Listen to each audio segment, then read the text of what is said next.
ये फिल्म कश्मीर के बॉर्डर वाले इलाके के एक खूबसूरत गांव में सेट है। अचानक उस गांव के कुछ हिस्सों में कमल की कलियां उगने लगती हैं। कुछ लड़के उन कलियों को छू लेते हैं और कुछ ही दिनों बाद वो रहस्यमय तरीके से गायब हो जाते हैं। फिल्म का हीरो डीएसपी रिदवान इस जगह की जांच करने आता है। उसके सामने कई रहस्य खुलने वाले हैं और आखिर में एक जबरदस्त ट्विस्ट भी है जो कहानी का रुख बदल देता है। कहानी शुरू होती है भारत पाकिस्तान बॉर्डर के पास के एक गांव से।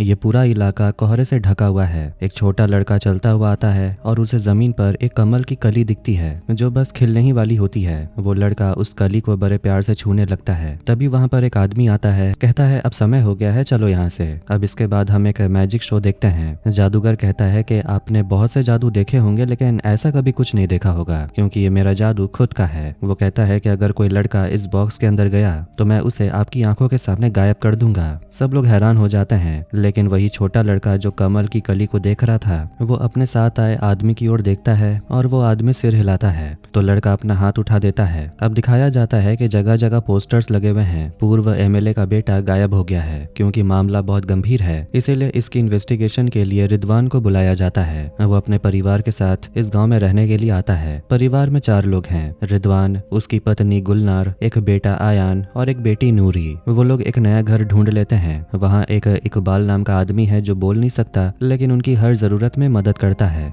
घर को देखते देखते हमें महसूस होता है कि पिता और बेटी के बीच कुछ दूरियां हैं। सीन बदलता है, वही जादूगर पकड़ा गया है और उसे पूछताछ चल रही होती है। कई दिनों तक मारपीट और सवाल जवाब के बाद वो बस यही कहता है कि उसने कुछ भी नहीं किया। अब केस ऑफिशियल तौर पर रिदवान को सौंपा जाता है। रिदवान उसकी बात ध्यान से सुनता तो है। जादूगर बताता है कि उस दिन क्या हुआ था और इसके लिए वो एक छोटे चाय देने वाले लड़के की मदद से डेमो दिखाता है। फ्लैशबैक में दिखता है कि उस दिन जब उसने लड़के को बॉक्स में डाला तो उसने कहा था, भाई मेरी बात सुनो, ये जादू पक्का काम तो करेगा। वो लड़के को बॉक्स में भेज देता है और जैसे ही वो ऐसा करता है अचानक बॉक्स खुलता है और लड़का गायब हो चुका होता है। बस उसके कटे हुए बाल वहीं रह जाते हैं। अब प्रेजेंट में सबको लगता है कि ये चाय वाला लड़का भी गायब हो जाएगा लेकिन वो छिपा होता है बॉक्स के पीछे बने सीक्रेट चेम्बर में। जादूगर रोते हुए कहता है, सर मैंने उस दिन भी यही किया था लेकिन वो लड़का भी वहां से गायब हो गया। पुलिस ने सारा इल्जाम मुझ पर डाल दिया। रिदवान को शक होता है कि शायद ये आदमी बेकसूर है। वो केस फाइल में उसका स्टेटस सस्पेक्ट से बदलकर इनोसेंट कर देता है। वो केस की सारी रिपोर्ट भेज देता है और लापता लड़के के बालों को ध्यान से देखने लगता है। अब गांव के 2 लोग दिखाए जाते हैं। एक कहता है कि फसल काटने की तैयारी करो और शेव भी कर लो। अगर जवान लड़कों से बात करनी है तो खुद को जवान लगना पड़ेगा। अब वो दोनों निकल जाते हैं। साफ पता चलता है वो कुछ तैयारी कर रहे हैं। इधर रिदवान के घर पे उसका बेटा अकेला होता है। खिलने वाला कोई नहीं है इसीलिए वो घर के चीजों को एक एक करके देखने लगता है। तभी उसे पास वाले कमरे से एक आवाज आती है। वो धीरे से उस आवाज की तरफ बढ़ता है। आयान खेलते खेलते कुछ सीपियां पाता है। खेलते समय एक सीपी उड़कर दूर चली जाती है। तभी उसे ऐसा लगता है जैसे कुछ उसके आसपास है। वो डर कर पूछता है, कौन है वहाँ? लेकिन कोई जवाब नहीं आता। उधर रिदवान की बेटी नूरी शिकायत करती है कि घर में वाईफाई नहीं चल रहा और उसके कमरे से कुछ अजीब सी बदबू आ रही है जैसे किसी कुत्ते की। उसके पापा रिदवान उससे बात करने से बचते हैं और उसकी माँ बताती है कि वो ऐसा एक पुरानी घटना के वजह से कर रहा है जिसके बारे में अब कोई बात करना नहीं चाहता। स्कूल में बेटी को सब बच्चे अकेला छोड़ देते हैं। वो नूरी का मजाक उड़ाते हैं। एक दिन वो देखती है कि उनके घर के दीवार पर किसी ने बड़ा सा लिखा है, काफिर। धीरे धीरे रिदवान की पत्नी को भी वहाँ अजीब महसूस होने लगता है जैसा कि उसका बेटा पहले महसूस कर रहा था। इधर रिदवान उस पूर्व एमएलए से उनके गायब बेटे के बारे में पूछता है लेकिन एमएलए गुस्से में कहता है कि जिस जादूगर को पकड़ा गया है वही दोषी है और रिदवान को डांटकर भगा देता है। उसी बीच एक प्रोटेस्ट में हंगामा होता है। एक लड़का पुलिस से भागते भागते एक सूनी जमीन पर पहुंचता है जहां उसे एक कमल की कली दिखती है। वो उसे छूकर तुरंत भाग जाता है क्योंकि लोग पास आ रहे होते हैं। घर लौटकर रिदवान दीवार पर लिखा काफिर मिटा देता है। अगले दिन वो गायब एमएलए के बेटे के दोस्तों से बात करता है। वो बताते हैं कि हाल ही में वो लड़का बहुत अजीब और गुस्सैल हो गया था क्योंकि उसके पास एक नया दोस्त आ गया था। क्लास टीचर भी कहती है कि पुलिस के बार बार स्कूल आने से बच्चे अब डर कर स्कूल नहीं आ रहे हैं। रिदवान अपनी बेटी से स्कूल में बात करने की कोशिश करता है लेकिन वो उसे नजरअंदाज कर देती है जिससे वो बहुत दुखी होता है। रात में नूरी के मोबाइल पर एक फ्रेंड रिक्वेस्ट आता है उसी आदमी का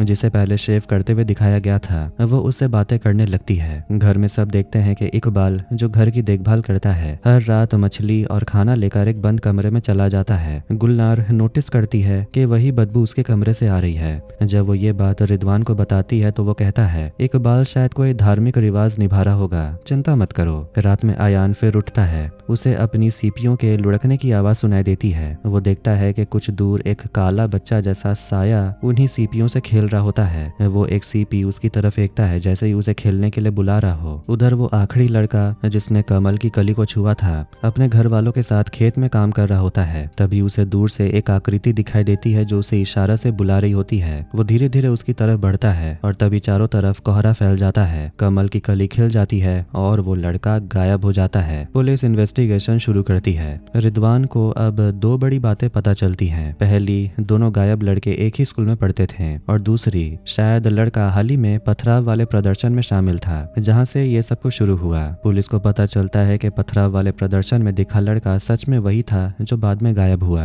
रिदवान अब इस सुराग के पीछे लग जाता है। वो उस बागी ग्रुप के लीडर को ढूंढ निकालता है और दोनों लड़कों के बाल सबूत के तौर पर इकट्ठा करता है। वो उस आदमी के दोस्त से मिलने जाता है जिसे पहले शेव करते हुए दिखाया गया था। दोनों बात कर ही रहे होते हैं कि अचानक दरवाजे पर जोर जोर से दस्तक होती है। पुलिस पीछे पीछे पहुंच चुकी होती है। दोस्त कहता है कि हमारी फसल रुकनी नहीं चाहिए, कोई बीच में नहीं आएगा, और वहां से चला जाता है। बाकी दोस्त पुलिस से भिड़ जाते हैं और मारा जाता है। इधर रिदवान की बेटी उस अनजान ऑनलाइन दोस्त से चैट कर रही होती है। तभी फिर उसे वही कुत्ते जैसी बदबू आती है और उसे बहुत घुटन महसूस होती है। वो फर्श पर एक डंडी देखती है जिस पर लार मतलब के सलाइवा लगी होती है। वो उसे छूती है, उसे एलर्जी हो जाती है। इससे साफ होता है कि घर में वाकई कोई जानवर है। माँ बाप उसे संभालते हैं, दवा लगाते हैं, लेकिन रिदवान कहता है कि तुम्हारा वहम है, घर में कोई कुत्ता नहीं है। नूरी को बुरा लगता है कि उसके पापा उस पर यकीन ही नहीं करते। उसी वक्त उसे ऑनलाइन आदमी का मैसेज आता है, डरो मत, मैं हूं ना तुम्हारे साथ। नूरी का भरोसा उसी पर बढ़ने लगता है। रिदवान बाद में वही डंडी पाता है लेकिन उसे नजरअंदाज कर देता है। पुलिस को मारे गए बागी के पास से एक पेन ड्राइव मिलती है। उसमें एक वॉइस नोट होती है जिसमें कोई अनजान आदमी कहता है, इन बच्चों को हमारी फसल के लिए चुना गया है। वो एक कोड वर्ड भी बोलता है। रिदवान को समझ नहीं आता कि ये कोड वर्ड दरअसल स्कूल के उस सेक्शन का नाम है जहाँ से बच्चे गायब हुए थे। अब उसे यकीन हो जाता है कि ये कोई बहुत बड़ी साजिश है। उधर नूरी अपने ऑनलाइन दोस्त से पूछती है क्या वो अपने कमरे का वीडियो बनाकर भेजे। तभी घर में बदबू बहुत ज्यादा बढ़ जाती है। उसे पता चलता है कि ये इकबाल के बंद कमरे से आ रही है। वो कैमरा लेकर उस कमरे में जाती है। जैसे ही वो अंदर जाती है दरवाजा अपने आप बंद हो जाता है। वो कमरे के अंदर कुत्ते के निशान और बाल जैसी चीजें दिखती हैं। फिर एक छोटा सा कमरा खुलता है और वहां उसे एक कमल दिखता है। वो उसे छूती है और उसी पल एक काला साया उस पर टूट पड़ता है और वो उसे घसीट कर ले जाता है और वहां बस उसके बाल रह जाते हैं। थोड़ी देर बाद उसकी माँ को वो बाल मिलते हैं। वो घबरा जाती है और पुलिस को बुलाती है, लेकिन ये सोचकर कि अगर बेटी के गायब होने की बात फैली तो बड़ा हंगामा हो जाएगा, वो और रिदवान मिलकर चुपचाप उसकी तलाश करने का फैसला करते हैं और सबसे कहते हैं कि उसकी बेटी बीमार है। इकबाल बताता है कि उसने सुबह सुबह नूरी को एक लड़के के साथ देखा था। अब वो लोग उस लड़के का स्केच बनवाना शुरू करते हैं। थोड़ी देर बाद स्कूल की टीचर आती है और रिदवान को उन सब गायब बच्चों की अटेंडेंस शीट देती है। वो पूछती है कि आपकी बेटी आज स्कूल क्यों नहीं आई। रिदवान झूठ बोलता है कि वो थोड़ी बीमार है। अब उसका ध्यान स्केच पर जाता है। जैसे स्केच पूरा होता है वो चेहरा पहचान जाता है। ये वही आदमी है जिसे वो पूर्व एमएलए के घर पर मिला था। अब उसे पता है कि एमएलए कुछ छुपा रहा है और उसे जवाब नहीं मिलेगा, इसलिए उसे कोई दूसरा रास्ता अपनाना होगा। जब पूर्व एमएलए किसी भी तरह से मदद नहीं करता तो रिदवान उसकी पत्नी से मिलने का फैसला करता है। वो उसे स्केच वाली फोटो दिखाता और पूछता है क्या आप इस आदमी को पहचानती हैं। वो बताती है कि इसका नाम खालिद है। वो और उसका बेटा जो गायब है बहुत करीबी दोस्त थे और अक्सर साथ ही घूमते थे। फिर वो एक और डरावनी बात बताती है। एक दिन उसका बेटा घर आया तो उसके शरीर पर बहुत सारे जख्म थे। जब उसने पूछा कि क्या हुआ था तो लड़का बोला कि वो और उसके दोस्त सब अपनी कौम देश के लिए जान देने को तैयार हैं। उसने कहा कि हम सबका विरोध कर रहे हैं, मतलब कि वो अपने ही गांव के भारतीय मुसलमानों और हिंदुओं के खिलाफ थे। माँ को ये सुनकर बहुत गुस्सा आया। उसे समझ आ गया कि खालिद ने उसके बेटे का ब्रेन वॉश कर दिया है और उसे आतंकी रास्ते पर डाल दिया है। अब रिदवान को पता चल जाता है कि खालिद कौन है और शायद कहाँ मिलेगा। वो उसके घर पहुंचता है लेकिन खालिद पहले ही छिप चुका होता है। वहां उसे एक मोबाइल फोन मिलता है। वो फोन खोलकर देखता है और जो वो देखता है उससे वो हिल जाता है। वीडियो में उसकी खुद की बेटी होती है। वो कह रही होती है हमें कश्मीर में रहने वाले भारतीयों और जो मुसलमान उनका साथ देते हैं उनसे नफरत है। फिर वो बोलती है मेरे बाबा गद्दार हैं, उन्हें जीने का कोई हक नहीं। रिजवान ये सुनकर सन्न रह जाता है, कुछ बोल नहीं पाता। इधर गुलनार बेटी के गायब होने के वजह से डर के मारे वो टूट चुकी थी। तभी उसे घर के अंदर से आवाज आती है। वो उस आवाज के पीछे पीछे जाती है और देखती है कि एक काला साया बैठा है। वो साया धीरे धीरे उठता है और चलना शुरू करता है। वो उसके पीछे जाती है और वो साया उसे एक बड़े कमरे में ले जाता है जो उसकी बेटी का कमरा होता है। तभी बेटी का फोन बजने लगता है। वो दौड़कर कमरे तक पहुंचती है। दरवाजा बंद होता है। वो जोर लगाकर दरवाजा तोड़ती है लेकिन अंदर कोई नहीं होता, ना बेटी ना फोन। बस वहाँ कई शिवलिंग और भगवानों की तस्वीरें पड़ी होती हैं। तभी रिदवान घर पहुंचता है और अपनी बेटी की चीजें देखने लगता है। गुलनार बताती है कि यहाँ एक काला साया था। मुझे लगता है वो कुछ बताने की कोशिश कर रहा था। शायद इस घर में पहले कोई पंडित परिवार रहता था। रिदवान गुस्सा हो जाता है, कहता है मुझे अपनी बेटी को ढूंढना है, ना कि तुम्हारी भूत प्रेत की कहानी सुननी है। दोनों के बीच झगड़ा शुरू हो जाता है। झगड़े के बीच रिदवान चिल्लाता है, तुम जानती हो मेरी बेटी क्या कर रही थी? वो आतंकी बन रही थी। गुलनार उसे थप्पड़ मार देती है और रोते हुए कहती है, अगर तुमने वक्त पर अपनी बेटी का साथ दिया होता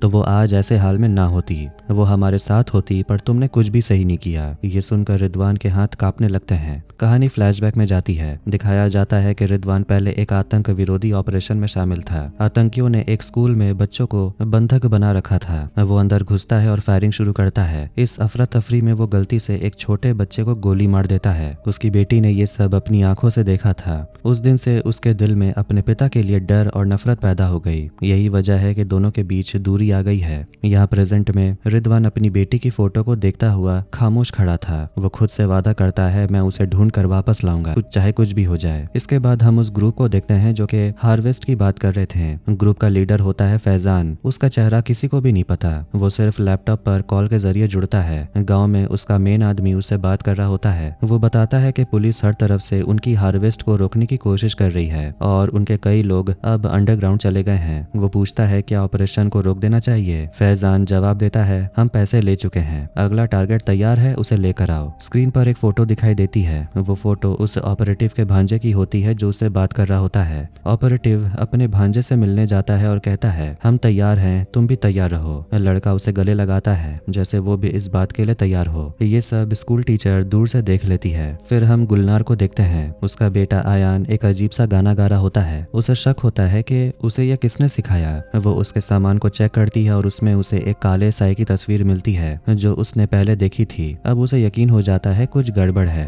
वो सीधे उस लॉक्ड रूम की तरफ जाती है जहाँ इकबाल रोज खाना और मछली रखकर आता था। वो इकबाल से पूछती है, तुम रोज ऐसा क्यों करते हो, क्या चल रहा है यहाँ? इकबाल बोल नहीं पाता तो इशारों में बताता है कि अगर वो खाना नहीं रखेगा तो उसके सिर में लगातार एक भजन जैसी आवाज गूंजती रहती है जो सिर्फ खाना रखने से रुकती है। वो उसे जल्दी बाहर ले जाने की कोशिश करता है लेकिन वो मना कर देती है। अचानक लाइट टिमटिमाने लगती है। वो पीछे मुड़ती है तो देखती है कि प्लेट जो कुछ देर पहले भरी हुई थी अब पूरी खाली है। वो डर जाती है। तभी इकबाल का पूरा चेहरा बदल जाता है। उस पर वो काला साया हावी हो गया था। इकबाल की आवाज बदल जाती है और वो साया बोलता है, ये लोग बच्चों के दिमाग में जहर भर रहे हैं और मैं ऐसा कभी होने नहीं दूंगा। वो औरत डर के बावजूद हिम्मत जुटाती और कहती है, मुझे पता है तुम मेरी मदद करने आए हो, मुझे मेरा बच्चा दिखाओ या उसके आत्मा को दिखाओ। वो काला साया उसके ऊपर से गुजरता है और जब वो अपनी आंखें खोलती है तो खुद को एक गहरे अंधेरी जगह में पाती है। उस अंधेरे में चारों ओर गायब बच्चे बैठे होते हैं और उनके चारों तरफ एक अजीब सी रोशनी होती है। वो आगे बढ़ती है और देखती है कि वो छोटा बच्चा ऑपरेटिव का भांजा वो भी वही है और बाकी बच्चों की तरह वो भी एक कमल की कली को छू रहा है। वो अपनी बेटी को देखती है, उसे उठाने की कोशिश करती है लेकिन तब सब कुछ गायब हो जाता है। वो हकीकत में लौट आती है। इकबाल उसे देखता है और तुरंत उसे वहां से बाहर ले जाता है।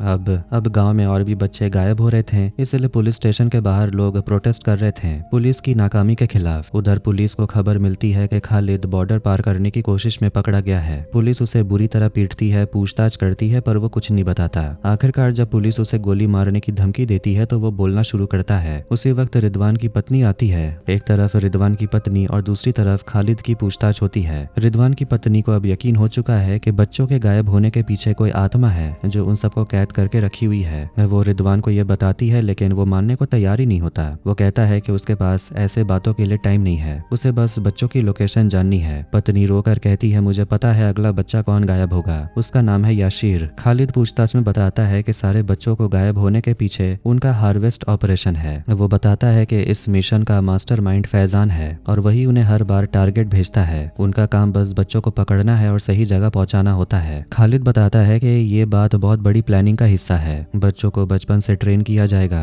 ये काम काम कई देशों में पहले से चल रहा है और अब उन्होंने इसे यहाँ शुरू किया है। खालिद एक बड़ा खुलासा करता है। वो कहता है कि अब तक जितने बच्चों को पकड़ने के लिए उन्होंने प्लानिंग की थी, असल में वो किसी को पकड़ नहीं पाए। यानी कि किडनैपिंग की पूरी तैयारी की, लेकिन बच्चे उनके पहुंचने से पहले ही गायब हो जाते थे। उन्हें लगा कि शायद पुलिस ने उन्हें बचा लिया होगा, लेकिन बच्चे ना पुलिस के पास है ना उनके पास। अब सवाल उठता है, आखिर बच्चे गए कहाँ? पत्नी से मिली जानकारी के बाद रिदवान को लगने लगता है अगला बच्चा याशिर है। वो तुरंत उसे ढूंढने निकलता है। उधर गांव का वही ऑपरेटिव जो पहले अपने भांजे को तैयार कर रहा था, अब याशिर को हार्वेस्ट के लिए भेज देता है। रिदवान की टीम रास्ते में उन्हें पकड़ लेती है और उस आदमी के साथी को गोली मार देती है। लेकिन तभी रिदवान देखता है कि वो छोटा लड़का सामने हवा में उठ जाता है और एक काला साया उसे अपने साथ ले जाता है। अब रिदवान, जिसने अब तक भूत प्रेत की बातों पर यकीन नहीं किया था, सब कुछ अपनी आंखों के सामने देख लेता है। वो घर लौटता है, उस कमरे में जाता है जहाँ खाना और मछली रखा हुआ था। तभी पता चलता है कि अब वही आत्मा उसके बेटे के शरीर में आ चुकी है। रिदवान और उसकी पत्नी अयान के जरिए उस आत्मा से बात करने लगते हैं।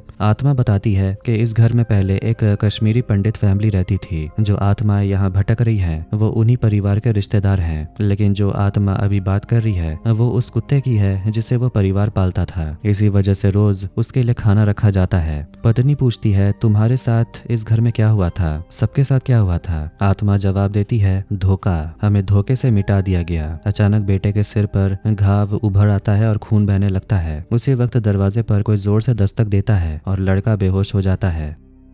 रिदवान दरवाजा खोलता है और सामने स्कूल टीचर खड़ी होती है। वो बहुत डरी होती है। वो उन्हें एक पोस्टर दिखाती है जो किसी ने उसके घर पर चिपकाया था। उस पर लिखा है कि जो हिंदुओं और कश्मीर लोगों का साथ देगा उसका सिर काट दिया जाएगा।